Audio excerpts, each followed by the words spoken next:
నమస్తే తెలుగు ప్రజల గుండె చప్పుడు మన తెలుగు టీవీ 6 minutes 24 హెడ్లైన్స్ కి స్వాగతం. చంద్రబాబుకి ఎలాంటి విలువలు లేవు మాజీ సీఎం వైఎస్ జగన్.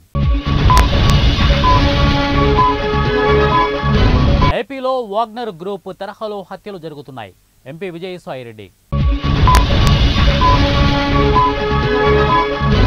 విశాఖలో చంద్రబాబు కుట్ర రాజకీయం ప్రజాస్వామ్యం అపహాస్యం మాజీ మంత్రి ఉషశ్రీ చరణ్. ప్రజాస్వామ్యంపై దాడి అంబేద్కర్ విగ్రహంపై దాడిని ఖండించిన వైఎస్ఆర్సీపీ. గ్రామ వార్డు సచివాలయాల్లో రిజిస్ట్రేషన్ల నిలిపివేత ప్రభుత్వం ఆదేశం. రేవంత్ రెడ్డి చేతగానితనంతోనే సుంకిశాల ప్రమాదాన్ని దాచిపెట్టారు మాజీ మంత్రి కేటీఆర్. తెలంగాణను ఇకపై ఫ్యూచర్ స్టేట్ అని పిలుద్దాం సీఎం రేవంత్ రెడ్డి పిలుపు. మా ఇంట్లో చెత్తనే తీసుకుపోతాలేరు జీహెచ్ఎంసీ కమిషనర్ ఆమ్రపాలి సంచలన వ్యాఖ్యలు. కామారెడ్డి జిల్లాలో దారుణం బైక్ కొని ఇవ్వలేదని తండ్రిని హతమార్చిన తనయుడు.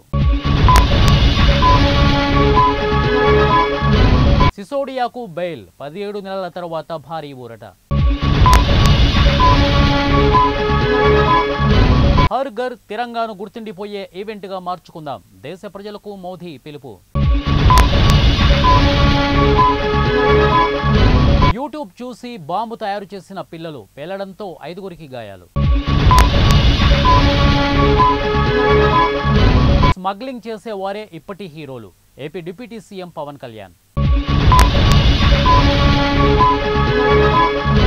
బయోబీ2 మెన్ మిశ్రమంతో రోడ్లు కేంద్ర మంత్రి నితిన్ గడ్కరీ వెల్లడి. మహారాష్ట్ర హర్యానా అసెంబ్లీ ఎన్నికల్లో రాజకీయ లబ్ధి కోసమే వక్ఫ్ బిల్ గౌరవ్ గొగోయి. ఆర్థిక మాంద్యం భయాలు ఉద్యోగులకు సెలవు ప్రకటించిన సూరత్ డైమండ్ సంస్థ. వక్ఫ్ సవరణ బిల్లు ముస్లింలకు శత్రువు ఎంఐఎం అధినేత ఎంపీ అజ్దుద్దీన్ ఓవైసీ. బంగ్లా సరిహద్దుల్లో తనిఖీలు ముమ్మరం అస్సాం సీఎం హిమంత్ విశ్వ శర్మ ప్రకటన. వరుసగా 9వ కీలక వడ్డీ రేట్లు యథాతథం రిజర్వ్ బ్యాంక్ ప్రకటన. బెంగాల్ మాజీ సీఎం బుద్ధదేవ్ భట్టాచార్య కన్నుమూత పలువురు సంతాపం ప్రకటన.